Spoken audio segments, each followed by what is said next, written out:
ഇന്ത്യയിലെമ്പാടും Christmas Carol സംഘത്തെ അടിച്ച് ഓടിച്ച ബജരംഗ് ദളിനെതിരെയും അതുപോലെ വിശ്വ ഹിന്ദു പരിഷത്തിൻ്റെ പ്രവർത്തകർക്കെതിരെയും ശക്തമായിട്ടാണ് പാത്രിയാർക്കീസ് ബാവ പ്രതികരിച്ചത്.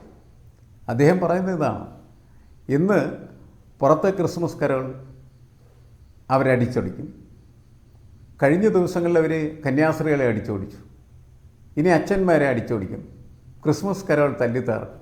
ഇതെല്ലാം പുറത്ത് നടക്കുന്ന കാര്യമാണ്. നാളെ അവർ പള്ളിക്കകത്ത് കയറി ഇതെല്ലാം തല്ലിപ്പൊളിക്കും. ഈ മതഭ്രാന്തന്മാരെ നിലക്ക് നിർത്തേണ്ടത് ആരാണ് എന്ന് ബാവ ചോദിക്കുന്നുണ്ട്.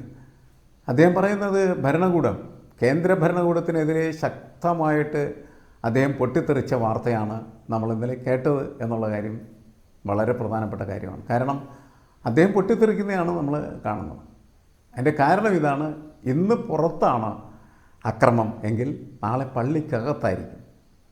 നമ്മൾ നിശബ്ദരായിരുന്നാൽ നമ്മളെ എല്ലായിടങ്ങളിൽ നിന്നും അവർ തല്ലിയോടിക്കും എന്ന സന്ദേശമാണ് അദ്ദേഹത്തിൻ്റെ കുഞ്ഞാടുകൾക്ക്, അനുയായികൾക്ക് നൽകിയിരിക്കുന്നത് എന്നുള്ളതാണ്. അപ്പോൾ ഈ ഭ്രാന്തന്മാരെ, ഈ മതഭ്രാന്തന്മാരെ ആരാണ് നിലനിർത്തേണ്ടത്? സർക്കാർ നിലനിർത്തണം എന്നാണ് അദ്ദേഹം പറയുന്നത്. കേന്ദ്ര സർക്കാരാണ് അതിന് മുന്നിട്ട് നിൽക്കേണ്ടത്. മാത്രമല്ല അദ്ദേഹം പറയുന്നത്, ഇന്ത്യയിൽ ആരാണ് ഇന്ത്യയിൽ ജനിച്ചവർ? ഹിന്ദുക്കളൊന്നും ഇന്ത്യയിൽ ജനിച്ചതല്ല, അല്ലെങ്കിൽ ഇന്ത്യയിലല്ല അവരുടെ ഒറിജിൻ എന്നാണ് അദ്ദേഹം പറയുന്നത്. അത് ഇറാനിൽ നിന്ന് വന്ന ഒരു സംഘമാണ് എന്നാണ് പറയുന്നത്.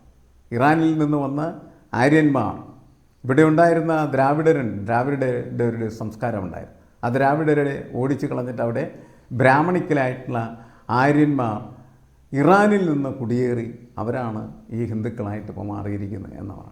ക്രിസ്ത്യാനികളും മുസ്ലിങ്ങളും ഒക്കെ അങ്ങനെ വന്നവരായിരിക്കാം. എല്ലാവരും പലയിടങ്ങളിൽ നിന്ന് വന്നവരാണ്.